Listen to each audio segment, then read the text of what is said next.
Hola jóvenes, muy buenas tardes, bienvenidos a la sesión del día 5 de marzo del 2021. El día de hoy estaremos revisando, o realizando, mejor dicho, un repaso sobre lo que estuvimos viendo en esta tercera unidad, correspondiente al análisis técnico. El día lunes tenemos nuestra evaluación de esta tercera unidad y solamente quedarían pendientes unidades 4 y 5. Entonces, pueden prestar atención de hoy de preferencia. Y en el caso de para estudiar, pueden revisar el video de esta sesión, 5 de marzo, o pueden revisar la presentación que ya está cargada en Classroom desde ayer, ahí lo pueden checar. En todo caso, si estuvieron trabajando dentro de su proyecto en los temas que vimos en esta unidad, va a ser una evaluación sumamente sencilla. De hecho, mi intención en primera instancia era no realizar repasos, sino simplemente el día de hoy ponerles el examen y listo. Pero digo, preferí no hacerlo de esa manera, principalmente por la dinámica que hemos venido haciendo en este periodo en el cual siempre damos un repaso. Pero bueno, vamos a iniciar. Déjenme compartir la ventana. Bien, el primer tema, bueno, en primera instancia, hablar del análisis técnico implica, y en este caso déjenme, está muy bien. Hablar del análisis técnico implica la identificación de los diferentes elementos con los cuales vamos a estar trabajando dentro de la empresa. Elementos como los recursos humanos o el capital humano, elementos como los procesos que se estarán llevando a cabo dentro de la empresa, elementos como los productos que estaremos vendiendo, los materiales que necesitamos para las operaciones diarias y demás aspectos que necesitamos identificar para poder llevar a cabo lo que planteamos como el emprendimiento. En este caso iniciamos la tercera unidad, como recordarán, con el capital humano, y en este sentido ya hemos de hecho visto esta presentación un par de veces. Tiene que ver con la identificación de tres aspectos principales. Número uno, la estructura que va a tener la empresa desde el ámbito de puestos. Identificar con claridad cuál es esa estructura organizacional que tendremos dentro de nuestra nueva empresa. Un aspecto sumamente importante y que de hecho, si en otros momentos lo veríamos con un nivel un poquito más estricto, porque estoy viendo, de hecho con la revisión de ayer lo confirmaba, de que no le están prestando mucha atención. En parte entiendo que seguramente es por la poca revisión que pudiéramos hacer de aspectos específicos, se entiende. Sin embargo, es un aspecto que ustedes han visto desde el tercer o cuarto cuatrimestre y del cual ya deben tener un dominio un poquito más amplio. Aspectos como la identificación de sueldos mínimos que debería de estar ganando una persona, aspectos relacionados con las jerarquías dentro de una estructura organizacional o relaciones básicas de puestos, son aspectos que tienen que reforzar, se los digo un poquito más como sugerencia para más adelante que como parte de la clase.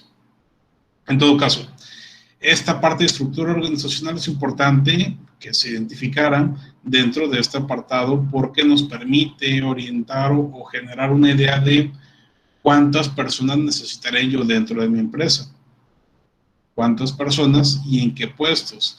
Y esta estructura lo representamos obviamente dentro de un organigrama que aquí sí no hay tanto problema, salvo la forma en que se presentan. Les mencionaba yo durante clase que podíamos representar un organigrama por puestos o un organigrama por personas.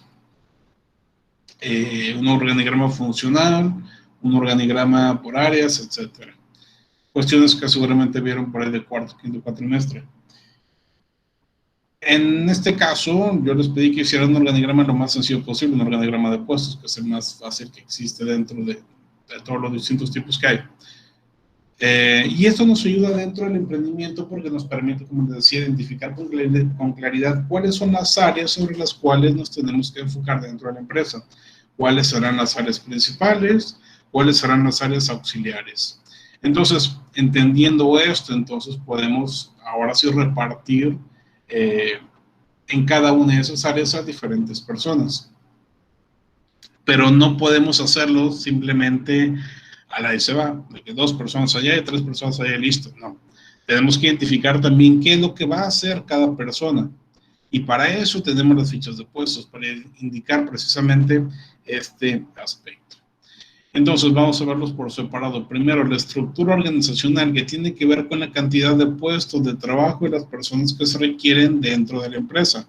Básicamente buscamos responder a 3 preguntas. ¿Qué puestos necesito? ¿Cuántos trabajadores por cada puesto son necesarios? ¿Y cuánto le voy a pagar a cada uno? Pregunta: ¿por qué es importante definir en este punto cuánto le voy a pagar a cada trabajador?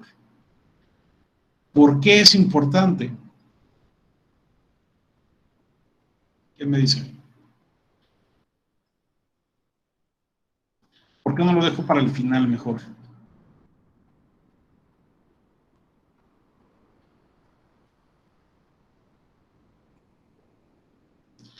Por la inversión.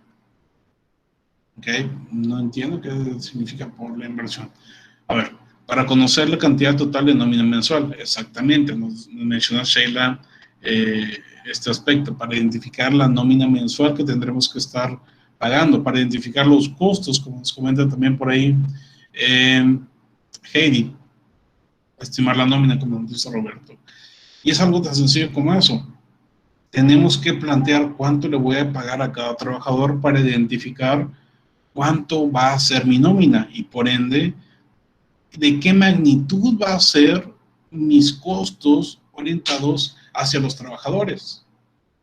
Puede ser que de repente mi nómina supera los 100,000 pesos y yo estoy tratando de generar un emprendimiento pequeño, una microempresa, y estar ganando por lo menos 100,000 pesos al mes para una microempresa es bastante complicado, sobre todo porque además de esos 100,000 tengo que ganar de otra cosa.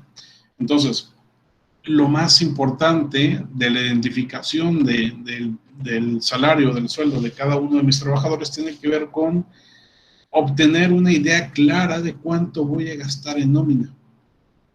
¿Por qué no lo dejamos para el final, como les decía hace rato? Ojo, no lo dejamos para el final, no lo dejamos exclusivamente para la parte financiera, porque desde aquí tenemos que entender si es que se puede o no se puede trabajar con este emprendimiento. Vamos a ver. Pensemos que tenemos la idea que ustedes han estado desarrollando durante todo este periodo y de repente resulta que para poder operar la idea como la tienen planteada necesitan 25 personas y en total su nómina es de 150,000 pesos. Eso lo identifican en la parte 3. ¿Qué quiere decir eso? Que cuando ustedes estén empezando su negocio, mínimo deberían de tener un guardadito de esos 100, 150,000 pesos para poder pagar nómina. ¿Okay? Si no tenemos ese guardadito de 100 o 150,000 pesos para pagar la nómina de nuestra nueva organización, pues entonces no necesariamente va a sobrevivir. Un mes solamente es lo que estamos pidiendo. Les decía yo durante clase, el capital de trabajo, ¿qué es lo que necesitamos para operar? No solamente aspectos de nómina, sino también de producción o de cualquier otro aspecto referente a la operación de nuestras empresas. Mínimo deberíamos de tener 3 meses. Entonces, si lo planteamos desde ese punto de vista, mínimo para nómina deberíamos tener guardado 450,000 pesos en esa idea. ¿Cuántos emprendedores nacen con 450,000 pesos extra por si acaso para pagar nómina? Prácticamente ninguno. Sin embargo, aquellos que sí lo hacen tienen la posibilidad de sobrevivir una mayor cantidad de tiempo. ¿Por qué? Porque ya contemplaron ese apartado.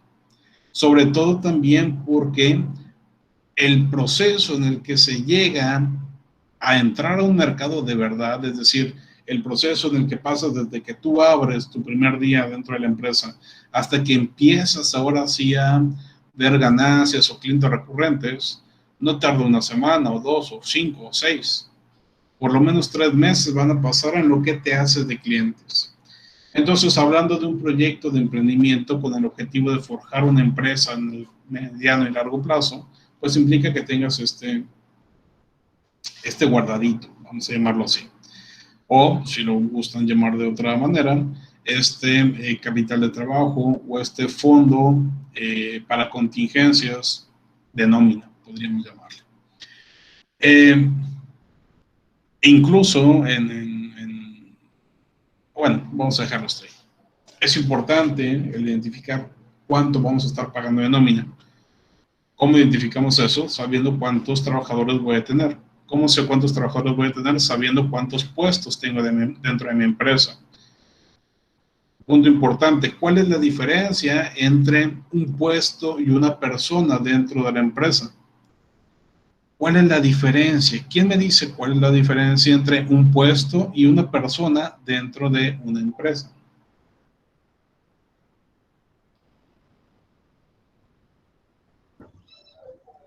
El puesto se refiere más a las actividades que hay que hacer y la persona pues es ahora sí que un colaborador que se cuenta por, puede ser por turnos o sea, sí, por el trabajo que puede hacer una persona, pues. Ok, bien. Cuando hablamos de puestos, como bien nos comenta Betty, nos referimos a las funciones que se tienen que desarrollar. El puesto no es igual a una persona. Puestos son funciones. Puestos son funciones. Puestos son las cosas que tenemos que hacer dentro de la empresa. ¿Okay? Enfocadas en una área muy específica. Mientras que las personas son los individuos que estarán realizando las actividades dentro de un puesto o dedicadas a cierto puesto. En este caso, como también por ahí se comentaba, el puesto puede ser ocupado por 1, 2, 3, 5, 10, 30, 50, 200, 4,000 personas. ¿Me explico? Cada una de esas 4,000 personas estará haciendo las mismas funciones de ese puesto. Profe, ¿está exagerando? No, imaginemos una tienda departamental o es más un supermercado y enfoquémonos específicamente en el puesto de cajera o cajero. ¿Cuántas personas están en ese puesto en todo el mundo? Por ejemplo, de Walmart. Estamos hablando de cientos o de miles de personas que tienen el puesto de cajero. Entonces, un punto sumamente importante que quizá algunos todavía no alcanzaban a entender del todo es esta diferencia. El puesto se refiere a las funciones que se hacen dentro de la empresa. La persona es el individuo que se encarga de realizar esas funciones. Cada puesto voy a tener más de una persona. Entonces, si yo sé cuántos puestos hay en mi empresa, podré saber cuántas personas puedo meter dentro de cada puesto. Y así también saber cuánto le voy a pagar a cada persona. Para al final obtener un cálculo que nos brinde cuánto tengo que pagar a toda mi plantilla de empleados. Eso es lo que tratamos de hacer en primera instancia con la estructura organizacional. Identificar cuántos puestos, cuántas personas o trabajadores y cuánto le estaré pagando a cada uno para identificar un total final. Planteábamos en este caso específico una forma de hacerlo a través de una tabla que es bastante sencilla en la cual identificamos este elemento. Un aspecto importante que hay que aclarar aquí es que dentro de los cálculos que hicimos realizamos cálculos directos, es decir, no incorporamos dentro de nuestros cálculos ningún aspecto relacionado con las prestaciones de los trabajadores. Cosa que en el caso de que ustedes quieran plantear una empresa en el mundo real, sí se deben de considerar. Aspectos relacionados a pago de seguridad social, pago de Infonavit, pagos de fondo de ahorro para el retiro, etc. Todas esas prestaciones deberían estar contempladas dentro de la nómina de los trabajadores. Repito, en este caso no hicimos ese aspecto específico con el fin de hacerlo de manera directa y por ende mucho más rápido. Bien. Después de identificar esta estructura organizacional, lo que hicimos fue plantearla dentro de un diseño, dentro de un apartado visual más fácil de entender. Todos lo conocemos, esto lo vimos también desde el primer cuatrimestre, son los organigramas. Los organigramas son los puestos que definimos previamente y que buscan responder a la pregunta de cuáles son las diferentes relaciones jerárquicas que tendrán los trabajadores de mi empresa. ¿Quién va a ser jefe de quién? ¿Quién va a estar al mismo nivel o por un nivel superior o un nivel inferior dentro de mi empresa? Normalmente lo tratamos así. En la mayoría, digamos, más del 95% de las empresas utilizan una estructura vertical como la que hemos estado desarrollando. Hasta arriba se encuentra la jerarquía más alta, obviamente, y hasta abajo los trabajadores operativos. Entonces, la creación de este organigrama nos permite observar de forma visual cuáles son esas relaciones existentes. Comentábamos el ejemplo de este pequeño restaurante en el cual se incluían 8 puestos. De estos había 3 jefaturas y 4 puestos operativos. Los cocineros, los meseros, el personal de intendencia y la cajera. Comentábamos también el error que se muestra en este organigrama al plantear a la cajera al mismo nivel jerárquico que los jefes de cocina, de meseros y de servicios generales. Y que por ende, cada vez que hacemos un organigrama debemos tener bien en claro que las jerarquías que se plantean son importantes, pero también los niveles en que planteamos a cada puesto es de relevancia para no plantear o no equivocarnos respecto a quién tiene una jerarquía más alta. Si al personal de intendencia le dice qué hacer la cajera y le dice una cosa diferente el jefe de servicios generales, ¿a quién le tengo que hacer caso?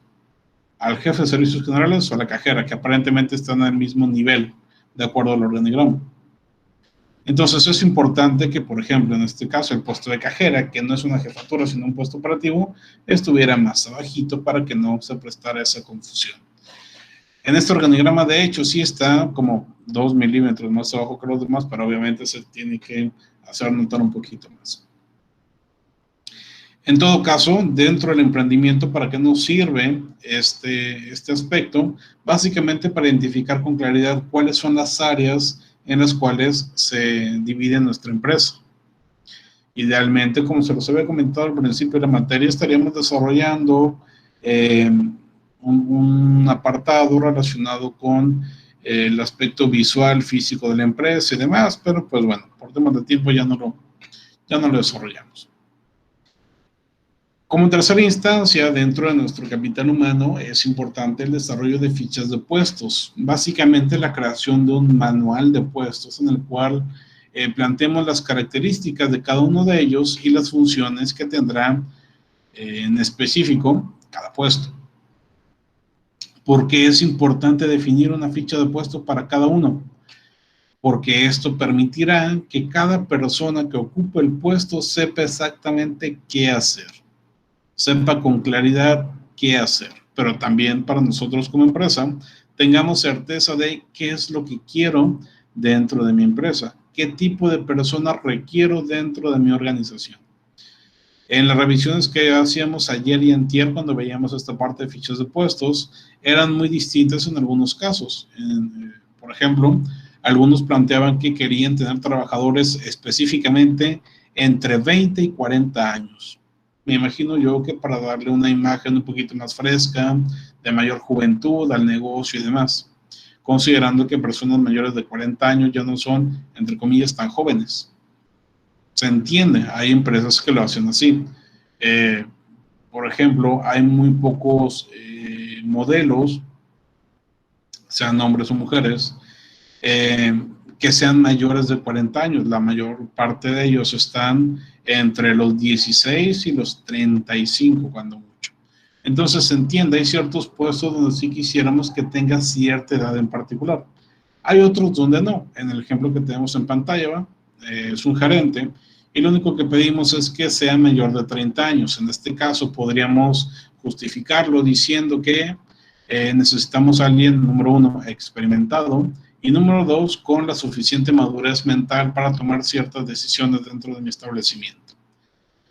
De tal forma que no es cuestión solamente de plantear cada puesto a la SBA. Y repito, por temas de tiempo tampoco tuvimos la posibilidad de revisar cada puesto en particular de forma detallada y de forma estricta. Lo que vimos ayer y antier, por ejemplo, con las revisiones fue simplemente un aspecto mínimo de lo que haríamos normalmente. Por ejemplo, si yo estoy haciendo un manual de puestos o estoy creando una serie de fichas de puesto, no debo agarrar un manual de puestos de alguien más, copiarlo y pegarlo en el mío. ¿Por qué? Porque el que creó a alguien más cumple específicamente con las especificaciones que requieren los dueños de aquella empresa. Yo requiero especificaciones específicamente, valga la redundancia, para mi proyecto. Por ende, tengo que tener claridad respecto a qué es lo que estoy planteando. Algunos de ustedes sí lo hicieron muy bien, otros no tanto, pero es importante que cada vez que creamos un proyecto de empresa, un nuevo emprendimiento, seamos claros respecto a qué es lo que necesitamos como trabajadores en mi organización. Habrá algunos de ustedes, por ejemplo, que en el momento de crear su empresa le pidan al trabajador una carta de antecedentes no penales. Y en ese caso estarían discriminando en el sentido de aquellas personas que sí tengan antecedentes. No estoy diciendo que esté bien o que esté mal, pero podría ser el caso que alguno de ustedes quisiera aplicarlo así. En esa situación tendrían que plantearlo dentro de su ficha de puestos para que quede bien claro. Y en el caso de que el supervisor del área quiera contratar a alguien y resulta que tiene una carta donde sí muestra antecedentes penales, pues a pesar de que cumple con todo lo demás, de modo. El puesto dice que necesitas esto. Si no lo tienes, te vas. Oiga, profe, pero para ese puesto, ¿qué tiene que ver? Si no tiene que ver, entonces no lo ponemos y listo. Lo mismo con la experiencia, con la edad, con la preparación académica, con los idiomas, el género, etcétera, etcétera, etcétera. Entonces, es importante identificar cada uno de ellos. Incluso les hice varios comentarios a algunos de los equipos en referencia a esa primera parte, que quizás no tiene mucha importancia para algunas personas, pero para otros sí. Como el hecho de la edad, como ya decíamos, el género, que a veces importa, a veces no, los idiomas, que bueno, normalmente vamos a procurar que tengan al menos 2 en puestos gerenciales y demás aspectos. ¿Para qué hacemos fichas de puesto? Nuevamente, para poder tener claridad respecto a qué cosas van a hacer las personas dentro de mi empresa, con las funciones. Y número 2, a qué personas voy a contratar. Unidades personales hacia arriba. ¿Okay? Entonces, estas son las partes que veíamos sobre capital humano. Vamos a recapitular. Cuando estamos haciendo el análisis técnico, es importante identificar el capital humano, es decir, los puestos y colaboradores que necesitaremos dentro de mi empresa. ¿Por qué es importante? Porque esto nos permitirá visualizar cómo es que se estarán llevando a cabo las actividades en la empresa. No es lo mismo que yo tenga, por ejemplo, una cafetería con 3 trabajadores a que mi cafetería tenga 5. Va a cambiar mucho la dinámica de trabajo. No es lo mismo un Oxxo donde haya solamente 2 trabajadores a uno donde haya 4. Les platico rápidamente un ejemplo. En ocasiones, yo trabajé en un Oxxo, es bien sabido por ustedes. En ocasiones quedábamos solamente 2 personas trabajando. Una persona se quedaba en caja y la otra persona se quedaba apoyando a acomodar cosas en refrigeración o en pasillos y demás. Y en este sentido, pues la dinámica era bastante pesada, porque al haber solamente un cajero, estás atendiendo todo el tiempo un chorro de clientes, sobre todo en ciertas épocas del año. Y la persona que está acomodando todo el día está también metido en su trabajo. Si se llega a ensuciar algo, si se derrama algo, si se caen hielos, si se cae un refresco o algo similar, alguien tiene que estar limpiando, alguno de esos 2. Si al café a la máquina de café le falta café o ya hay que cambiarlo o algo similar, una de estas dos personas tiene que hacerlo. Entonces se deja de hacer un trabajo por hacer otro. En cambio, cuando dentro de ese Oxxo habíamos hasta 4 trabajadores en ocasiones, era mucho más ligero el trabajo. Si yo estaba en caja, por ejemplo, y tenía ganas de ir al baño, por mencionar un ejemplo, simplemente le pedía a otro de mis compañeros que me reemplazara por un momento. Iba al baño, regresaba, punto. ¿Problemas hubo? Ninguno. La persona que normalmente estaría acomodando cosas, lo sigue haciendo, pero ya no se preocupa por si se derrama algo del café o por si hay que limpiar algunas otras cosas. Para eso hay otra persona que ya está ahí. Y si llega un proveedor a dejar producto, pues no importa, tenemos una cuarta persona. Entonces, si hay 4 personas al mismo tiempo, es mucho más sencillo el trabajo, la dinámica es más sencilla. Entonces, dentro del emprendimiento debemos de tener claridad respecto a cómo queremos que sea esa dinámica. Mucha presión para todos teniendo pocos trabajadores o pensando también de que nuestro proyecto en un inicio va a ser pequeño, entonces queremos que haya pocos trabajadores para no gastar tanto en nómina. O desde el principio queremos meter 20 trabajadores en un negocio pequeñito. También es posible,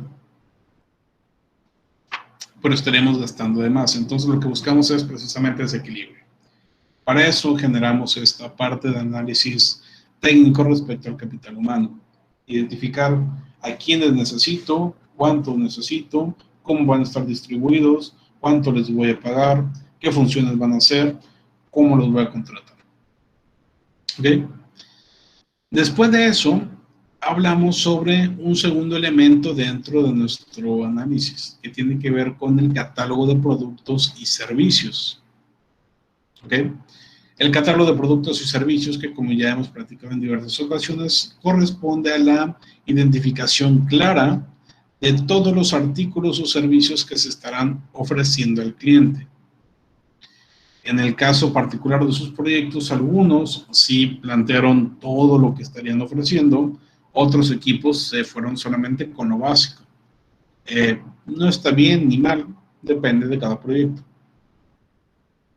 En este caso particular, cada producto o servicio que integramos aquí tiene que plantearse respecto a sus características más importantes. Listamos los productos, identificamos sus especificaciones y planteamos un precio para cada uno. Decíamos de la importancia de plantear una descripción amplia para evitar errores. Tan amplia que nos permita a nosotros como dueños, pero también a los trabajadores, tener claridad respecto a lo que se está vendiendo o no. Si yo voy, por ejemplo, a una pastelería y pido un pastel de 3 leches y se me ocurre preguntarle a la vendedora por qué se llama 3 leches o cuáles son esas 3 leches que contiene, y la vendedora no sabe decirme, pues bueno, voy a quedar como que, pues no sé si llevármelo o no. Tal vez 3 leches es bastante común, pero hay algunas pastelerías, por ejemplo, que tienen una versión que se llama 4 leches, otras pastelerías que tienen de 5, otras que tienen de 6. Y en ese caso, entonces sí, la duda resultará un poquito más realista. Entiendo las primeras 3, pero las otras 3, ¿cuáles son? ¿Cuál es la diferencia? Si la vendedora no sabe cuáles son, porque nunca nadie le dijo, pues yo no voy a saber si comprar o no, porque no sé si me va a gustar. No tengo idea. En cambio, si la vendedora revisa su catálogo de productos y checa que dentro de esos otros leches, en este caso que integran, se muestra claramente cuáles son, me lo pueden mencionar y listo. Ya tenemos una duda resuelta y por ende un cliente más contento que no más contento, sino más satisfecho a que si no me hubiera sabido responder. Y cliente satisfecho, mientras más satisfecho esté el cliente, más posibilidades tenemos de que nos compre nuestro producto.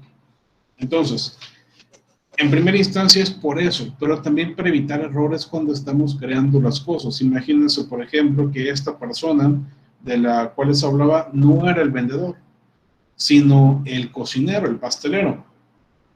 Y es un nuevo pastelero que contrató la empresa. ¿Tiene las recetas? Sí. Sin embargo, y tiene experiencia y todo, pero nunca ha hecho un pastel de 6 leches, porque ese es exclusivo de esa pastelería. Entonces, al momento de ver la receta, revise, dice, vertir las 6 leches dentro de la mezcla. Pero nunca nadie le dijo cuáles eran. ¿Qué es lo que va a hacer? Se va a poner a inventar, o le va a tener que ir a preguntar a alguien, va a perder tiempo y demás. Es totalmente importante que esté planteado esto desde un inicio. Pero también para nosotros, como emprendedores, saber qué es lo que estamos vendiendo, dónde lo vamos a conseguir o cómo es que lo vamos a estar ofreciendo. Si somos una empresa que se dedica a solamente comercializar, compro y vendo, pues entonces para saber qué es lo que tengo que comprar para después vender. Si soy una empresa que se dedica a fabricar cosas o a producir cosas, pues entonces tengo que definir mi descripción para identificar los recursos que necesito para crear esas cosas. Si soy una empresa de servicios, pues entonces tengo que identificar cómo es que voy a brindar mi servicio para poder tener claridad respecto a los instrumentos o elementos necesarios para brindar ese servicio. De allí la importancia de plantear este catálogo. El otro nivel de importancia tiene que ver con los precios que estamos planteando para cada producto. Estos precios nos van a permitir, cuando tengamos que realizar las, ¿cómo se llama esto? Las proyecciones financieras, identificar a partir de cierta demanda qué tan bien o qué tan mal nos va a ir. Si yo no sé qué precio le voy a poner a mis productos, no voy a poder estimar una demanda. Si no puedo estimar una demanda, no voy a poder generar proyecciones. Si no genero proyecciones, no sabré si financieramente me conviene el proyecto o no. Entonces, es importante por ese hecho. Pero también es importante, como les decía hace un momento, porque a partir de eso podremos saber qué elementos, qué insumos necesito dentro de mi empresa, qué requiero, dónde lo puedo comprar, cuánto cuesta cada uno y cuántas veces lo voy a estar necesitando. Solamente al principio o varias veces. Ya decíamos, con base en 3 tipos de recursos. Inversión inicial, son cosas que compramos una sola vez, costos fijos y costos variables. Ahora bien, esta tabla de costos o esta tabla de inversión es quizá la más importante que tenemos en todo nuestro proyecto. Al menos así lo veo yo. Otras personas, otros maestros, otros investigadores, otros autores pensarán quizá diferente, pero para mí esta tabla se convierte en la más importante de todo su proyecto. ¿Por qué? Porque aquí es donde yo como emprendedor, yo como inversionista, yo como gobierno, yo como cualquier persona que está leyendo tu proyecto, puedes saber cuánto dinero necesitas y en qué te lo vas a gastar. Cuánto dinero necesitas y en qué te lo vas a gastar. Imagínense, por ejemplo, que cuando no había pandemia, ustedes le pedían a sus papás o a alguien con quien vivan, oye, ma, ¿me puedes dar 1,000 pesos? No te van a dar 1,000 pesos nada más porque sí. Te van a preguntar, lo primerito que te van a preguntar es, ¿para qué lo quieres? No te voy a dar 1,000 pesos nada más porque sí. ¿Me explico? Lo mismo sucede acá. ¿Para qué vas a querer los 10, 20, 50, 100, 200, 400, 600,000 pesos? No, pues ¿sabes qué? Lo requiero para todos estos temas de inversión inicial.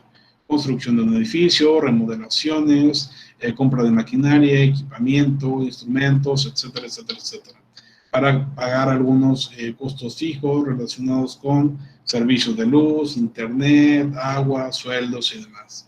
Para materias primas, cuestiones que tienen que ver con la producción de mis artículos. Ah, ok. Ya sabiendo eso, entonces ya te suelto el dinero. Que sería como decir, lo que pasa es que necesito 1,000 pesos porque ya ves que te había platicado que vamos a ir a la playa en este verano, pues nos va a costar 1,000 pesos porque de gasolina cada quien va a poner 250 y aparte vamos a comprar vamos a poner otros 250 para temas de comidas y botanas y otros 500 pesos pues para gastos que se vayan acumulando durante el fin de semana. Ok, ya me explicas para qué los quieres y ya vemos si te lo doy o no. Es exactamente igual. ¿Qué pasa si mi proyecto no incorpora esta tabla? ¿Qué pasa si yo no sé para qué voy a necesitar ese dinero? Número uno, la persona que te daría el dinero te diría, no, no te voy a dar nada. Oye, me das 1,000 pesos, ¿para qué los quieres? Pues no más. No, no te los voy a dar. Pero también porque tú como emprendedor necesitas saber cuánto dinero necesitas como mínimo. Y como mínimo lo que vas a necesitar es lo que resulta en la tabla que crearon en esta parte, el catálogo de proveedores. ¿Cuánto necesito gastar para poner en marcha mi proyecto como mínimo? ¿Me explico?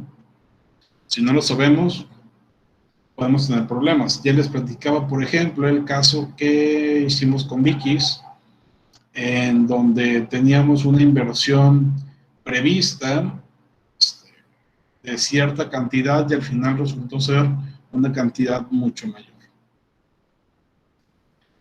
En ese caso, no hicimos, por ejemplo, este tipo de relación o este tipo de tablas de recursos que al final nos cobró factura, literalmente porque tuvimos que pagar muchas cosas de nuestra bolsa que no habíamos contemplado.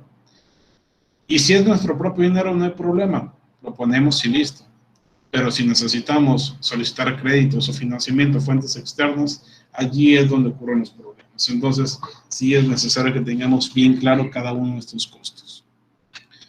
Ya platicamos, dentro de nuestros proveedores lo que tenemos que plantear es, primero, ¿qué tipo de recurso necesito?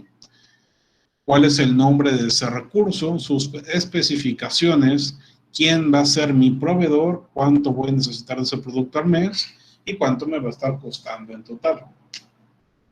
¿Okay? Entonces, si yo no tengo como mínimo estas características, va a ser difícil que esta tabla sea funcional. ¿Qué pasa si yo digo, por ejemplo, lo que tenemos aquí en pantalla sobre el primer tema de inversión? Una batidora clásica de pedestal que me cuesta 8,700 pesos y lo venden en Amazon México. ¿Qué pasa si yo entro al enlace que había guardado y de repente reviso que está agotado el producto? Ya no se vende y no se sabe cuándo va a volver.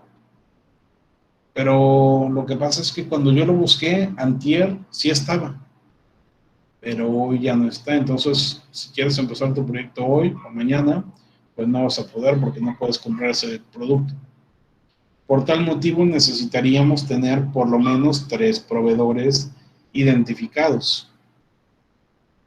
El motivo principal por el que buscamos varios proveedores tiene que ver para buscar el mejor precio, las mejores condiciones y demás.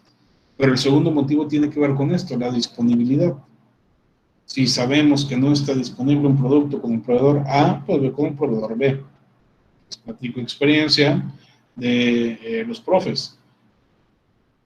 Tenía un proveedor, eventualmente ya les he platicado de los proveedores de carne molida. Vamos a platicar de los proveedores de pan.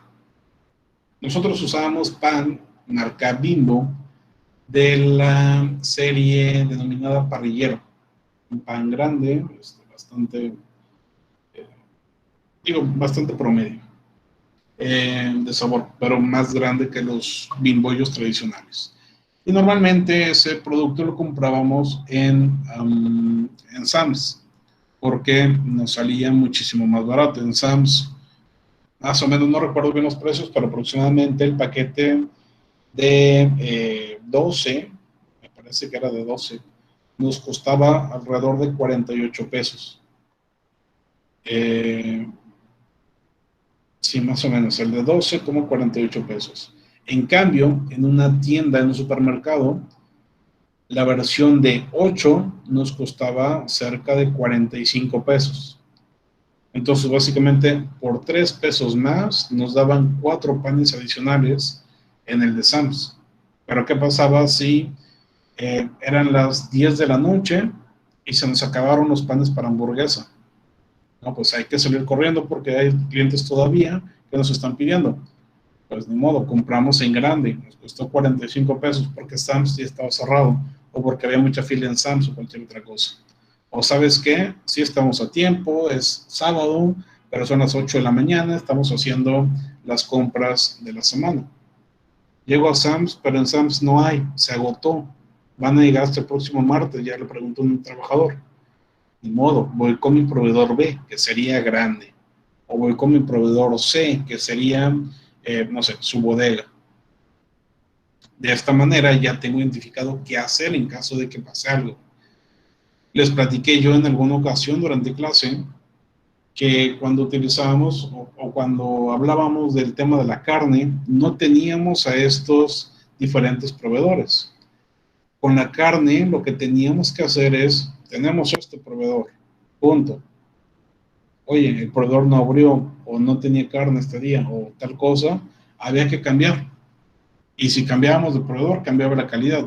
Ya les platiqué ese tema en otra clase. Entonces, es importante identificar varios proveedores. Durante el proyecto en específico de este periodo, yo no les pedí a ustedes varios proveedores, pero es importante que lo tomen en cuenta. Bien, teniendo nuestro listado de proveedores y de productos, nos permite observar la viabilidad del proyecto en diferentes sentidos. Número 1, los productos que yo voy a estar ofreciendo le gustan realmente a la población en la cual me encuentro. Número 2, los recursos que yo necesito realmente los puedo conseguir. ¿Qué pasa si no? Un equipo, por ejemplo, durante esta semana me estuvo comentando, primero, en su proyecto, no voy a decir nombres, pero en su proyecto no traían identificado el recurso principal para su negocio. Vamos a pensar, vamos a hacer una analogía. Digamos que yo me dedico a vender zapatos. Tengo una zapatería. Y dentro de mi zapatería, yo identifico todos los recursos que necesito. Pongo espejos, pongo vitrinas, pongo escritorios, pongo todo. Pero no puse zapatos.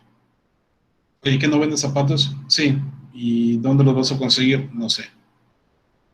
Oye, pero tu producto principal son los zapatos. Sí. Pero ¿dónde los compras o los vas a fabricar? Es que no sé. Ah, ok. ¿Qué sucede en ese caso? Si no tenemos identificado a un proveedor, entonces, o no sabemos quién vende o no tenemos idea de este apartado, una de dos. O investigamos hasta que encontremos, o si no encontramos, se cancela el proyecto, porque no va a ser viable porque no tengo proveedores disponibles, tan sencillo como eso. Si yo no tengo un proveedor disponible para que me surta el producto que necesito, pues entonces no voy a poder operar. ¿Ok? De esta manera, muchas empresas se han caído. Por ejemplo, en el caso de automotrices en nuestro país, hay algunas automotrices que han cerrado por ciertas trabas, específicamente de comercio internacional, que se han planteado en nuestro país en los últimos 20 años. Algunos específicamente orientados a los aranceles que se cobran por el ingreso a nuestro país de ciertos metales que se necesitan para la producción de vehículos. Algunas plantas maquiladoras necesitan, vamos a pensar, no sé, 100 toneladas de un metal, digamos de titanio. Pero resulta que el titanio tiene un arancel altísimo, básicamente del 100% de su valor. Es decir, si a mí ese titanio me cuesta $1.000.000, me van a cobrar aparte otro millón solamente en aranceles, en impuestos. Entonces no me conviene. ¿Sabes qué? En lugar de poner mi planta en México, la voy a poner en Guatemala, donde no me cobran aranceles. El proyecto de México no es viable porque el recurso no se puede conseguir. Punto. Por eso es importante identificar estos proveedores. Sabemos qué es lo que necesitamos e identificamos esa viabilidad también. Finalmente, hablamos durante nuestra materia sobre la capacidad instalada, y esto tiene que ver con la capacidad máxima que nosotros tenemos para producir u operar dentro de nuestra empresa. Esta es la última parte del análisis técnico y básicamente tiene que ver, como les decía, con cuánto es lo máximo que podemos ofrecer en nuestra organización. Si somos un restaurante, ¿a cuántas personas podemos atender? Si somos una pastelería, ¿cuántos pasteles es lo máximo que podemos ofrecer? Si somos un salón de belleza, ¿cuántos servicios podemos brindar? Porque tenemos límites. Hay límites que no podemos sobrepasar. la función del análisis de la capacidad instalada es precisamente identificar esos límites máximos que tenemos dentro de nuestra empresa. Podríamos pensar que, por ejemplo, cuando realizamos nuestras proyecciones, que lo estarán viendo con el maestro Eric, podrán observar cuánto necesitan vender para su punto de equilibrio, y tal vez en ese punto de equilibrio resulta que para llegar a él necesitan vender 50 servicios, pero resulta que de acuerdo con su capacidad instalada, ustedes no pueden ofrecer 50 servicios, lo máximo que pueden hacer son 25 por la cantidad de trabajadores que tienen, lo cual indica entonces que no tienen la suficiente capacidad para llegar a su punto de equilibrio. Nunca van a llegar por ese motivo y por ende el proyecto no va a ser viable. Entonces, este aspecto es sumamente relevante para poder identificar esa viabilidad en el futuro. ¿Cómo determinamos la capacidad instalada? Hay diferentes formas. La que manejamos nosotros dentro de clase tiene que ver con tiempos. ¿Cuánto tiempo me toma producir un producto o brindar un servicio? Y con base en eso planteamos cuánto me tomaría en una jornada diaria, en un mes o en un año. Con el maestro Eric, seguramente ya vieron el día de hoy, o si no lo estarán viendo el día lunes, que este cálculo que realizamos nosotros aquí no es el cálculo final. Además de esto, tienen que identificar cuántos turnos tiene su empresa o cuántos productos o servicios se pueden estar brindando al mismo tiempo, cuántos trabajadores pueden estar haciendo cosas al mismo tiempo y demás. Entonces, es importante realizar este cálculo para poder tener una mayor certeza respecto a cuánto es lo que podemos hacer. ¿Me explico? Básicamente, eso fue lo que estuvimos viendo durante nuestra tercera unidad. Aspectos de análisis técnicos, aspecto que tiene que ver con la operatividad de la empresa. Si no identificamos claramente esto, pues entonces nuestra empresa no va a operar de la manera en que nosotros lo necesitamos. Y si no funciona bien la empresa, pues el proyecto va a fracasar.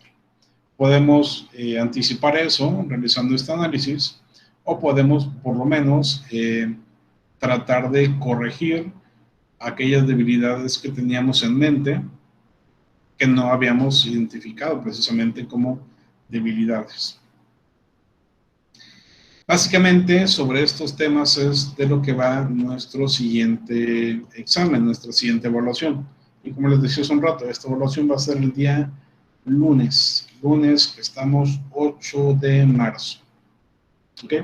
La forma de evaluación va a ser igual que en las ocasiones pasadas, va a ser un enlace a formularios de Google en el cual ustedes tendrán que entrar con su cuenta institucional y, pues bueno, también será bastante sencillo, similar al de la unidad número 2. Muy bien, terminamos con el monólogo. ¿Alguien tiene alguna pregunta?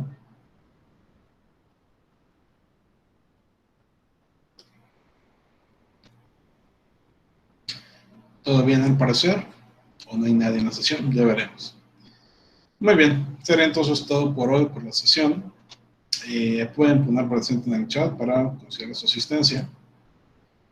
Y pues bueno, que tengan excelente fin de semana. Nos vemos el lunes para el examen. Y no se les olvide que también el lunes se entrega su siguiente avance de proyecto. Que tengan una excelente noche. Hasta luego. Profe, Sí, aquí sigo. ay, profe, qué lata doy, pero ¿le puedo preguntar algo sobre la estancia? Sí, claro. Déjame cortar la grabación y ahorita platicamos. Sí. Profe, Mande. aquí estoy con Delgado, ya puse presente en el chat. Ok, gracias. Nos vemos. Bye.